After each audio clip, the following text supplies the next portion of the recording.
Hello बच्चों, let's set a given question. The question says two electric dipoles of dipole moments 1.2 10 raised to minus 30 and 2.4 10 raised to minus 3 coulomb meter are placed in two different uniform electric field of field strength 5 into 10 raised to 4 Newton per coulomb and 15 into 10 raised to 4 Newton per coulomb respectively. The ratio of maximum torque experienced by the electric dipoles will be 1 by x. The value of x is dash.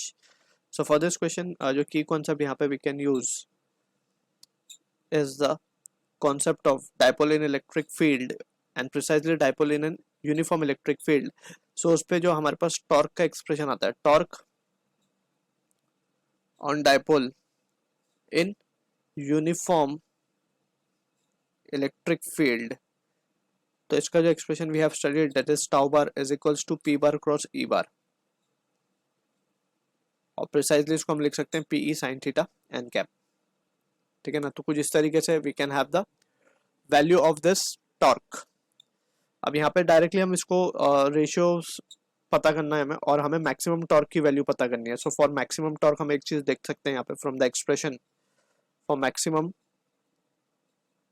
Torque theta has to be pi by 2, क्योंकि sign 90 की value ही 1 होती है. Maximum value is sine 1 of sine 90. ठीक है. तो यहाँ पे हम देखेंगे फॉर फर्स्ट डाइपोल, दो डाइपोल हम मान लेते हैं. फॉर फर्स्ट डाइपोल की अगर हम बात करें, सो उसका डाइपोल मोमेंट हमें गिवन है 1.2 10 raise to minus 30 coulomb metre. तो यहाँ पे हम लिख सकते हैं tau 1 will be equals to 1.2 10 raise to minus 30 into electric field की अगर हम बात करें फॉर दिस, इसको हमने किस इलेक्ट्रिक फील्ड में रखा 5 into 10 raise to 4 and sine theta की वैल्यू तो 1 हो जाएगी. तो यहाँ पे ये वैल्यू आएगी for first. For second dipole की अगर हम बात करेंगे तो सिंपली हम क्या लिख पाएंगे इसको, tau 2 will be equals to, इसकी वैल्यू है 2.4 10 raise to minus of 3 into, और इसकी वैल्यू है 15 into 10 raise to 4 newton coulomb. इसको सेकेंड. अब हमें इन दोनों का रेशियो चाहिए simply. So we can say therefore tau 1 by tau 2 will be equal to, यहाँ से जो चीज़ें कैंसिल आउट हो रही होंगी 10 raise to minus 3 10 raise to minus 4 ये सब कैंसिल हो जाएगा, और ये बचेगा 1.2 इंटू 5 डिवाइडेड बाई 2.4 इंटू 15.